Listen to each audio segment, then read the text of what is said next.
Mes parents n'ont jamais eu d'argent pour m'envoyer à l'école, il a rappelé. Chaque matin et chaque soir, j'allais toujours jouer au football avec mon ami dans la rue. Quand j'étais jeune, je ne pensais qu'à la Premier League, que je regardais à la télé. Uniquement en Premier League. C'était un grand rêve pour moi. Mann se souvient comme un 15-year-old, digérant à quel point il a progressé du joueur de rue avec la poussière d'étoiles dans ses pieds, mais une compréhension limitée du jeu.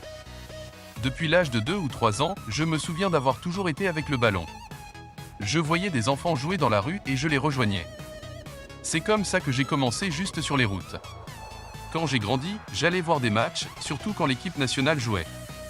Je voulais voir mes héros et m'imaginer comme eux. La plus grande inspiration d'enfance. La plus grande inspiration de Sadio Mané pour devenir footballeur est venue de la grande excitation de 2002 lors de la Coupe du Monde, où son pays, le Sénégal, a atteint les quarts de finale lors de sa première apparition à la pièce maîtresse. Battre les titulaires en France lors du match d'ouverture a été un miracle qu'il n'a jamais oublié. Beaucoup de choses ont changé pour Mané après la Coupe du Monde 2002, qui a vu son pays performer à son apogée. Il faisait partie d'un groupe de petits garçons qui ont commencé à prendre le football au sérieux. Selon Mané.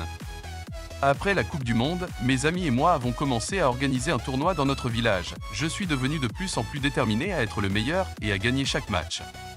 Tout le monde me disait que j'étais le meilleur dans le village, mais ma famille n'était pas un footballeur. Ils sont grands sur la religion et voulaient des choses différentes pour moi. Quand ils ont pu voir que dans ma tête et dans mon cœur il n'y avait que du football, j'ai commencé à les convaincre, en particulier mon oncle, de me laisser quitter le village pour une ville locale pour en savoir plus avant d'aller dans la ville principale de Dakar, la capitale de mon pays. Au début, ils ne l'ont jamais accepté, mais plus ils ont vu à quel point il le voulait et qu'il n'y avait rien d'autre pour lui, plus ils m'ont aidé. Son oncle et ses parents ont vendu toutes les récoltes produites dans leur ferme pour collecter des fonds pour Mané. Le talent de Sadio Mané était si évident et inspirant que même les personnes qui ne connaissaient pas Mané se sont mobilisées pour s'assurer qu'il avait la meilleure chance possible de poursuivre sa seule passion. Mon oncle était la plus grande aide, mais pas le seul au début. Presque tout le monde dans mon village a contribué pour moi. Quand j'ai déménagé dans la banlieue de Dakar, je suis allé vivre dans une famille que je ne connaissais même pas. Je ne leur ai offert que quelques sommes et j'ai expliqué mon motif avant qu'ils ne m'autorisent à entrer. Bien que ma famille connaissait quelqu'un qui les connaissait, il m'a d'abord emmené chez eux. Ils m'ont accueilli, ils ont pris soin de moi et ont tout fait pour m'aider à m'inquiéter du football. Mané, à son arrivée dans la banlieue de Dakar, s'est renseigné sur le club de football le plus populaire de la ville. Il prit le lendemain pour leur rendre visite. Selon lui, quand je suis arrivé là-bas le lendemain, j'ai vu beaucoup de garçons se faire tester pour entrer dans l'équipe. Je n'oublierai jamais cela, et c'est drôle maintenant. Mais quand je suis allé l'essayer là-bas, un homme plus âgé m'a regardé comme si j'étais au mauvais endroit. Il m'a demandé « Êtes-vous ici pour le test ?» J'ai dit que je l'étais. Il m'a demandé « Avec CES Bot ?» Il les regarde avec colère. « Comment pouvez-vous y jouer ?» Ils étaient mauvais, vraiment mauvais, déchirés et vieux. Puis il a dit « Et avec ce short ?» Vous n'avez même pas de short de football approprié ? Je lui ai dit que ce que j'étais venu était le meilleur que j'avais, et je voulais seulement jouer, me montrer. Quand je suis arrivé sur le terrain, vous pouviez voir la surprise sur son visage. Il est venu vers moi et m'a dit « Je te choisis tout de suite. Tu joueras dans mon équipe. » Après CES essai, je suis allé à l'académie de l'équipe locale. Il est pertinent de noter que Mané a marqué un total de 131 buts en 90 apparitions pour l'équipe locale en seulement 2 saisons. Enfant, Mané était loin d'être même les meilleurs footballeurs sénégalais. Il était exceptionnel et chanceux. Ce miracle est venu quand il a été récupéré par les scouts français lors de leur mission au Sénégal. Une partie de leur objectif était de visiter les coins et recoins de Dakar pour en chercher quelques-uns parmi les footballeurs les plus pauvres et les plus doués. Plus encore, une partie de leur objectif était de se sortir, eux et leur famille, de la pauvreté. Ils devaient décharger les gars sélectionnés à la Ligue française. En voyant Sadio Mané, ils ont été étonnés par ses compétences. Ils avaient une adoration personnelle pour la star.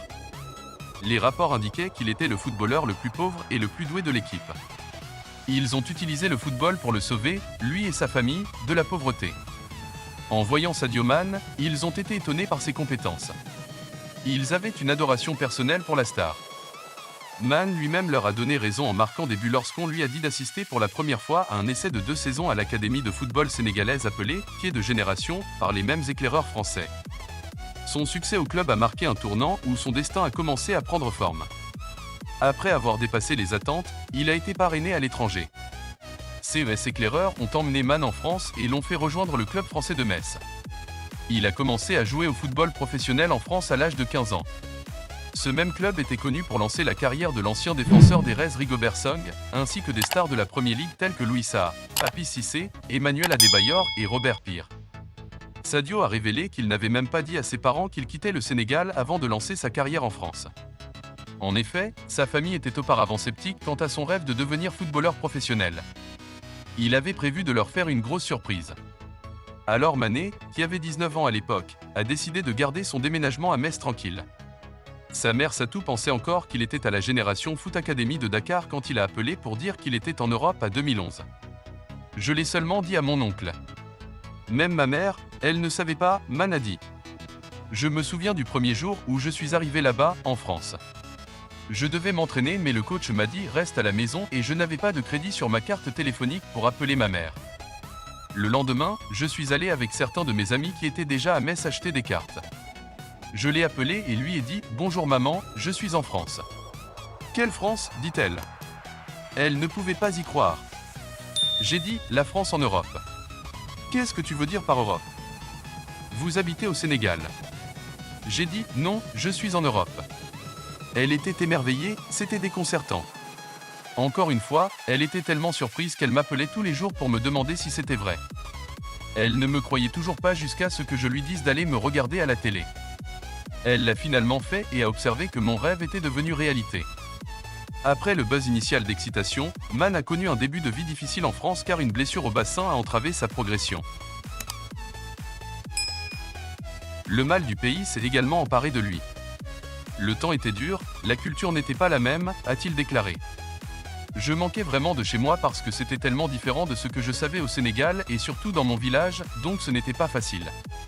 Mais je n'avais aucun doute dans ma tête car pour moi, devenir footballeur professionnel était mon rêve donc il faut travailler dur. Pour travailler dur, il faut faire des sacrifices. Man a ensuite brillé pour Metz et ses performances pour le Sénégal aux Jeux Olympiques de Londres en 2012 lui ont valu un transfert au Red Bull Salzbourg. Il a marqué 42 buts en 80 apparitions sur 2 saisons avant son arrivée sur la scène de la Premier League. Il faisait plus froid qu'en France et je ne parlais pas allemand au début, mais j'avais un très bon entraîneur en la personne de Roger Schmidt qui m'a beaucoup aidé, a-t-il dit. Nous jouions en Europa League. Aller jouer en Autriche était un pas en avant et une très bonne idée. Jouer pour Schmidt, c'est là que tout a commencé, le pressing et tout. J'ai appris de lui. Dans une interview du LFC publiée sur YouTube cette semaine, Man a également révélé qu'il n'avait pas de tatouage, avait marqué le meilleur but de sa carrière contre Arsenal, et la première personne qu'il a appelée après son transfert à Liverpool était sa mère. Elle était très heureuse, a déclaré Man, qui dans une interview précédente avait expliqué que sa mère ne le regardait jamais jouer depuis une blessure qu'elle l'avait vu en le regardant à la télévision dans son village au Sénégal. Ma mère ne regarde jamais mon football, parce que c'est tellement émotif, il ajouta. Elle ne peut pas regarder le football quand je joue. Elle a toujours peur que quelqu'un me blesse. Maison attaquée par des fans en colère. Le domicile de Sadio Mané a déjà été attaqué par des supporters en colère après avoir raté un pénalty vital lors du match de la Coupe des Nations de son pays. L'ailier de 34 millions de livres sterling a décoché son coup de pied pour envoyer le Sénégal hors du Coupe d'Afrique des Nations. Ses proches ont fui sa maison à Malika, près de la capitale Dakar, lorsqu'elle a été prise pour cible après l'élimination du pays en quart de finale face à son rival camerounais. Il ne se contenterait pas de lui pardonner même après avoir pleuré après l'échec et s'être excusé auprès du peuple de son pays. Malgré l'attaque de sa maison, Tug a également menacé ses proches au manoir de son oncle et a saccagé un SUV 26,000 que Man a acheté pour lui. Une source a déclaré « Ils ont tourné leur fureur sur la voiture et l'ont complètement saccagée ». Il n'a pas fallu longtemps pour que les soldats et les policiers commencent à protéger la famille de Man 24 heures sur X-Nums. Ils ont tous deux partagé des moments heureux et tristes ensemble. Selon Mané, dans ma tête, je savais que je venais dans une équipe qui me voulait, chez un manager qui me connaissait bien et qui m'a pris comme son fils. Man détient le record du tour du chapeau le plus rapide en Premier League, marquant les 3 en seulement 176 secondes contre Aston Villa. C'est le record du triplé le plus rapide de l'histoire de la Premier League. Ce triplé remarquablement rapide a éclipsé le record de 4 minutes et 33 secondes détenu par la légende des Rays Robbie Fowler. Alors que je conclus cette bio, Man a donné un bon exemple à des gens comme Nicolas Jackson, qui espèrent imiter son travail avec les Lions de Teranga. La seule raison est à cause de son arrivée tardive fréquente au terrain d'entraînement et même les jours de match alors qu'il était à Southampton.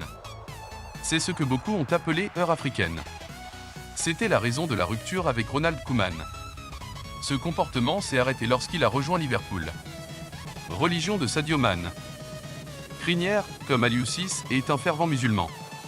Il a mentionné qu'il venait d'une famille religieuse au Sénégal, et on lui a donc demandé à quelle fréquence ils allaient à l'église quand il était enfant. « Je suis musulman », dit-il en riant toujours, « je ne vais pas à l'église ».